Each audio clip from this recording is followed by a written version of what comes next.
And so I'm excited. Rachel Harris is one of the pastor's wives. Her husband's actually here. He's our IT sound man, and they've been on staff here for a couple years, maybe. I don't know. I should know. But she'll tell you her whole story. I know you all have one, and I hope that this encourages you to be prepared when somebody asks you the hope that lies within you, that you can tell them what God has done in your life. So welcome, Rachel Harris.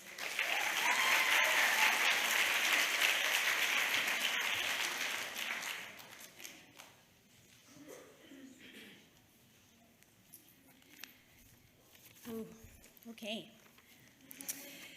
Well, I don't know about you, but I've often asked myself, what do you get the God who not only has everything, but made everything, except maybe the glory that all that he's done in our lives. So I'm so honored to be able to do that today. I grew up in a small Hispanic town about 15-20 minutes from here called Pico Rivera. Both my parents are Mexican-American and grew up in a pretty heavy Catholic background because of the culture. My grandfather was a Catholic reverend, and he wore the decadent robes and the Pope hats on Sunday, and the black shirt and the white collars all the other days. He was father to a small church out in East Los Angeles called St. Augustine, and I hated going to that church. Not only was the stand-up, sit-down, kneel business make absolutely no sense to me, but the whole service was in Spanish. Now, you take a limited understanding of Spanish and you add the Bible, well, you might as well be speaking Chinese at that point. My parents weren't wholly devoted to the church, and one day while my father was flipping through the TV channels, he came across a very charismatic pastor who was speaking all the right things to the have-nots who wanted to be the haves, as was very popular in the faith movement. For the most part, I found it to be boring, but at least it was in English. And it was somewhat interesting to see that if you had enough faith or you believe strong enough in something, you can get it.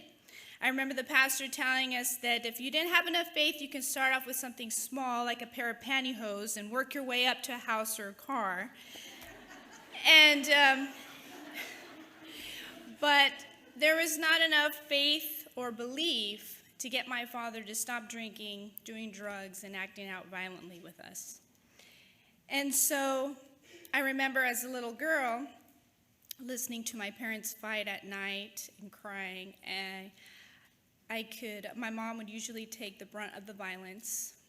That's actually where my prayer life began. At first it was, Lord, if you could just have them stop. Anything, if they could just stop. I'll do anything. I'll behave. But no answer. And then it was, Lord, if you could just give my mom the strength to just scoop us all up and take us away from here, everything would be fine. But still there was no answer.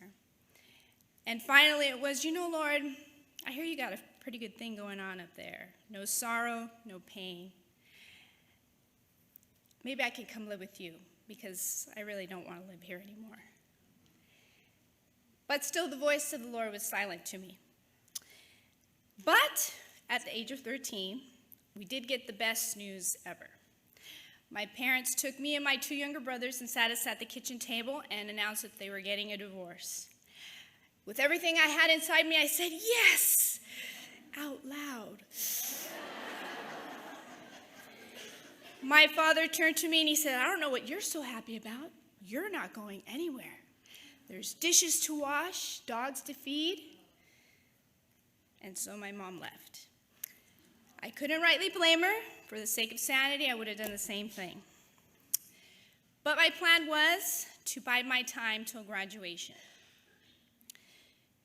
I never knew, I was considered my dad to have sort of a pit bull personality. You never knew what kind of dad you were going to get. Either the one who was going to go off in his room and be alone, have all his meals there, or the one who was going to rage out at you, call you an idiot, and grab his belt to drive the point home. One day I was in the kitchen cutting watermelon. It's funny how you remember those details, cutting watermelon. And I already knew what kind of dad came walking through the door. He started to provoke me about something. To be honest with you, I can't remember the exchange. But he had thrown me down on the ground, and he had me pinned down with his hands and his knees. And he was screaming in my face, "You think you're so tough? Well, you're not so tough anymore, are you?" Taunting me that if I wanted to get up, I have to say uncle.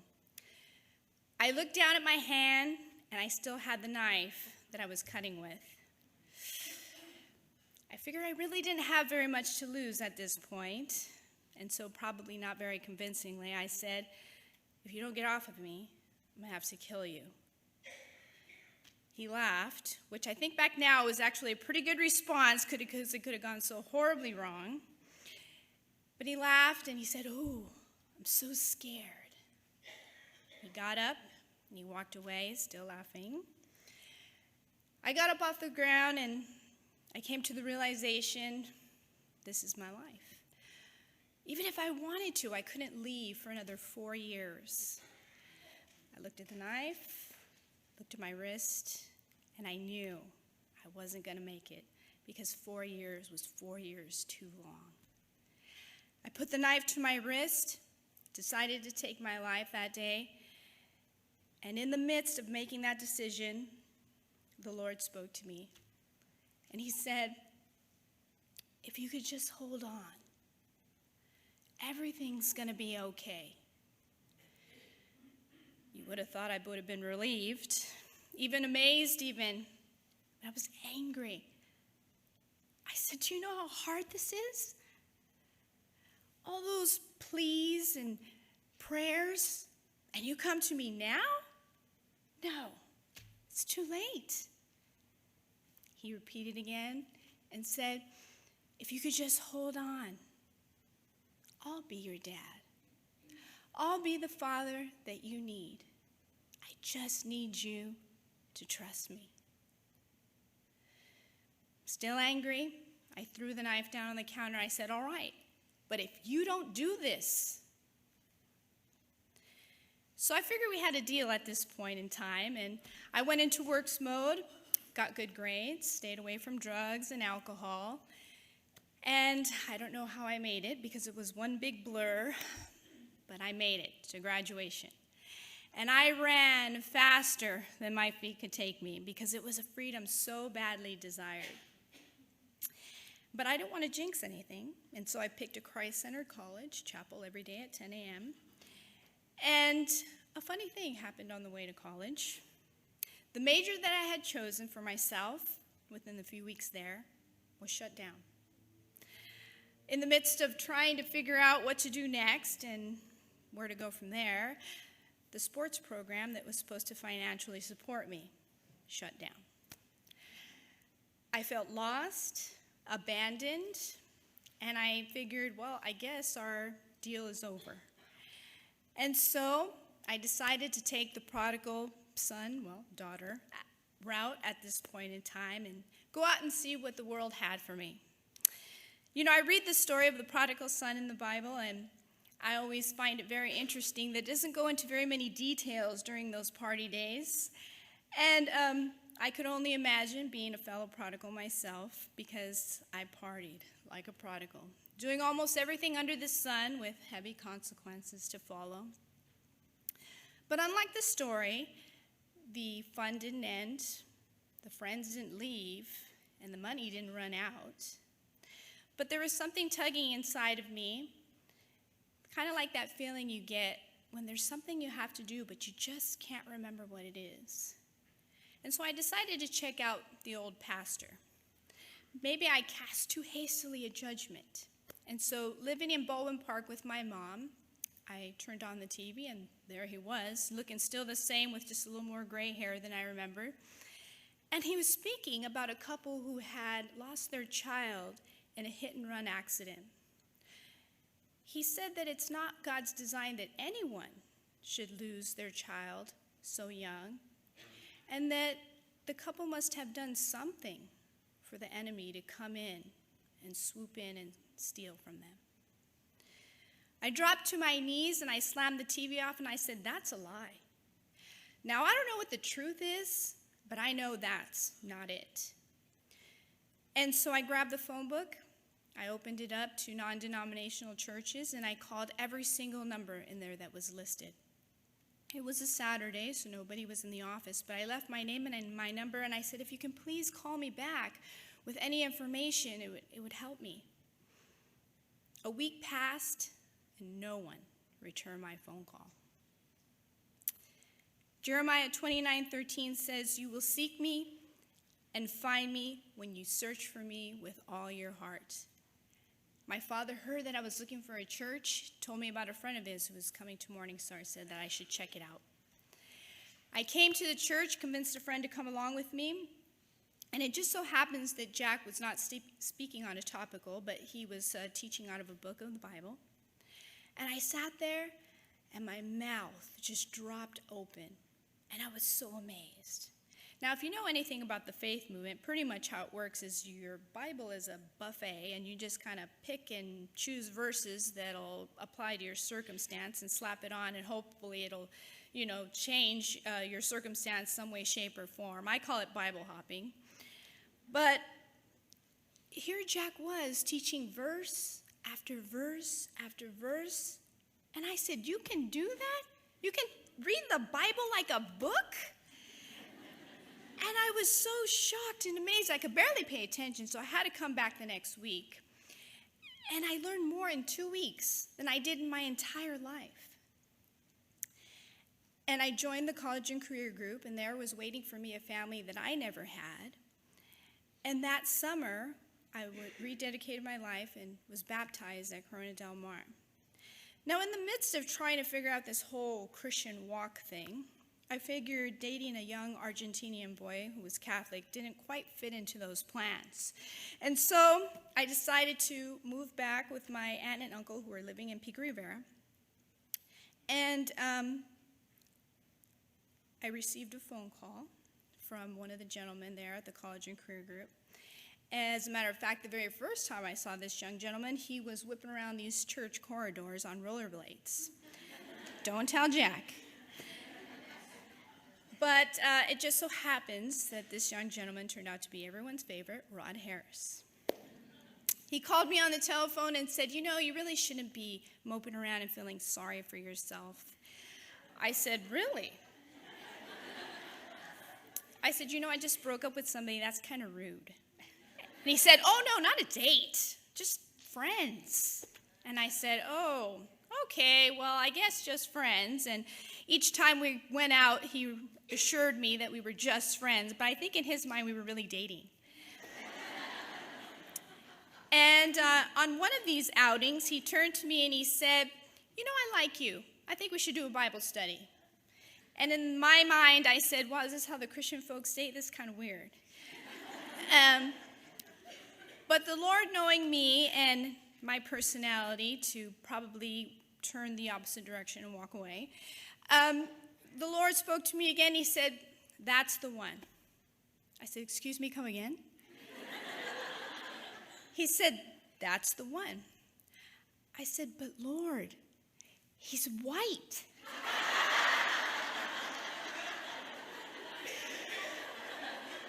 Now I know what you're thinking.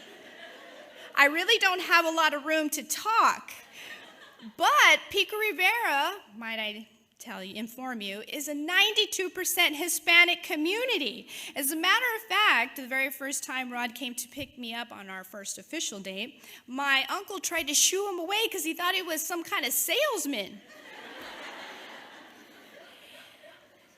And Rod was very insistent that I share another part of this story that adds to the irony, of course, that in college I did, however, date one other white young gentleman and ended really bad. And it ended so horribly that I took one of my roommates to the back of the college where they had this very large hill. It was called French Hill. I don't think I need to explain to you why it's called that, right? So we trekked all the way to the top, and there the whole campus is displayed before you. And at the very top, I screamed out, I will never marry a white man. Ta-da! So don't ever let anyone tell you God doesn't have a sense of humor. So God, of course, repeating, yes, that is the one. I said, okay, I guess you know what you're doing. And there, shortly after the progression of things, I became the brand new Mrs. Harris. And progressing shortly after that, we had our first baby boy. But in the midst of all this progression, I got very angry with the Lord. I said, you know, Lord, I know you saved me and all, but I feel like I'm getting the short end of the deal here. I don't get to pick my education. I don't get to pick my own husband. Where does it all end here? And so I went to Rod and tried to explain my discontent, and he biblically answered that I needed to be happy with what God has done for me. But I wasn't. And I didn't understand the enemy to be such a formidable adversary at the time. And he came snooping around with some very intimate and personal gifts for me. The first being guilt. Here I was, saved by the blood of Jesus Christ, on my way to eternity, and yet I was broken. How can that be? The second gift being insecurity. I didn't have a formal education. I was a stay-at-home mom that wasn't really revered out there in the world, and no prospects of a future career.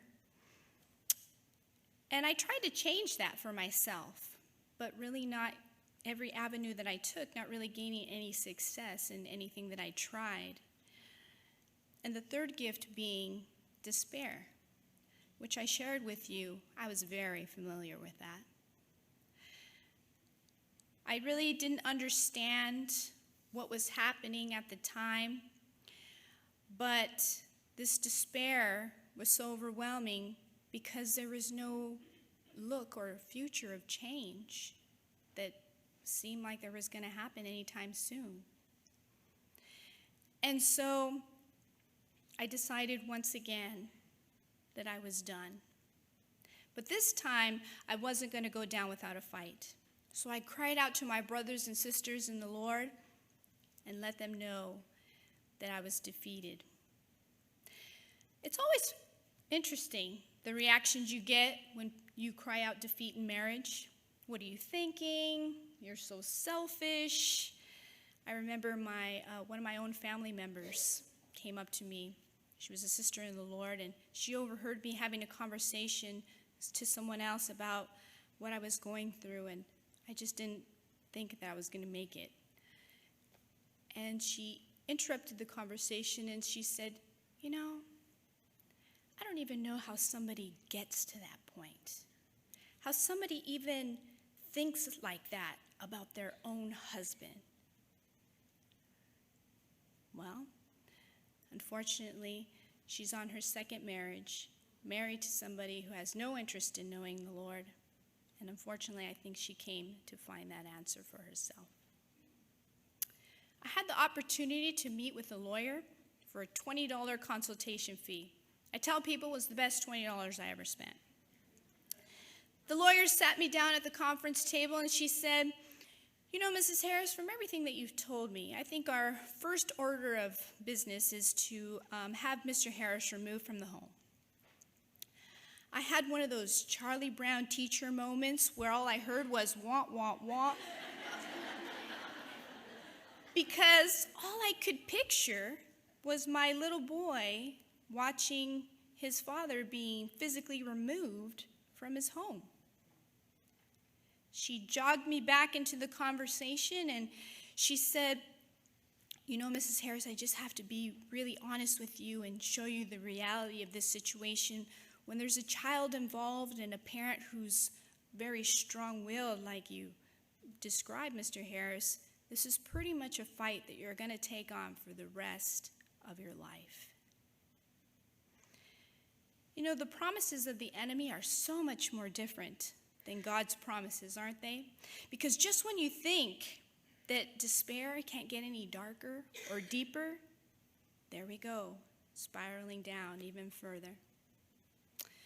I got into the car and I just broke down, started crying. I could barely see the road while I was driving. And all of a sudden, I got very angry. And I said, you did this.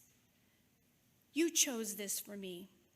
So now you fix it, or you give me the strength to walk out. I got home. I don't know how. I walked through the door. I sat down lifeless. Rod looked at me, and it must have broke his heart to see me sitting there like that. He knelt down before me, and he said, I'm sorry. I'm sorry that I failed you. He hugged me, and I looked up, and I was in awe. Not only because of the timing, but because my Father would come to me even in the midst of my unrighteous anger.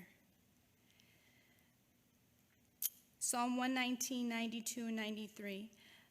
Unless your law had been my delight, I would then have perished in my affliction. I will never forget your precepts, for by them you have given me life. Next February, me and my husband will be celebrating our 15th year anniversary.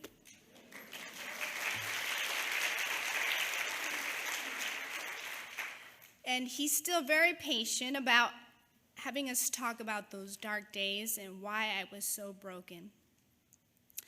And I love John in the Bible because he speaks to me like I'm two.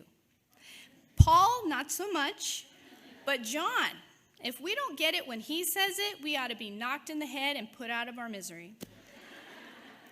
In 1 John 4:10, this is love, not that we loved God, but that he first loved us.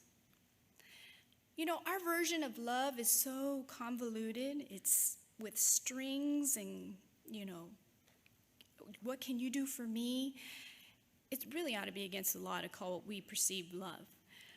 But God, the wonder of God is that his love is so pure and unconditional. And we love that, don't we? When we first come to the knowledge of the Lord, we're just like, wow, there is nothing that I can do? Really? Romans 8:39, nor height, nor depth, nor any other created thing shall be able to separate us from the love of God. And we're like, yes, I like that. But you see, I didn't understand that there was a piece of that missing.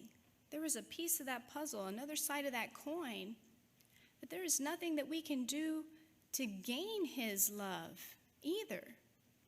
You see, I talk about this deal that we had, me and the Lord. There was no deal. He saved me, and I went, here? And he probably laughs and throws it in the pile with all the other useless human acts. And he keeps blessing and blessing and blessing. And he blessed me until I felt totally and utterly useless. Anybody like that feeling? No, I don't like it either. And our pride kicks up and says, I'm worth something. I want to be someone. Ephesians 2:8-9 says, for by grace you have been saved through faith, not of yourselves. It is a gift of God, not by works. It is such a sad and scary day when we come to realize that God does not need us, but such a wonderful day when we realize he wants us. And there is something even more amazing happening that you may or may not know. In Ephesians 2:22, it says, you also are being built together for a dwelling place of God in the Spirit. You see, God does not tolerate us. We are his home. There was a movie a while back called Jerry Maguire. And if you've never seen it, there's one scene where this professional football player has just come into fame, and he doesn't want to go on this famous talk show because the host always makes all of his guests cry. And what's funny is that's how I always felt about the women's retreats. I would love to go, learn everything, and I would love to spend time with God, but there would always be this one time where all the women would start crying. Usually around communion. And so one year I said, okay, Lord, that's enough. What is going on? Why are all these women crying? You know, we all have problems. And, you know, at this point I just feel like I'm missing out. And I said, okay, I want you to show me. I have no clue, but I want to know, why do these women cry? And so there we are, singing worship. And all of a sudden we start singing this song, Unchanging. And as soon as the words, you never fail, you never change, oh God, came out of my mouth, the Lord reached down inside of me and he spoke to that 13-year-old girl with a knife in her hand and said, well, did I keep my promise?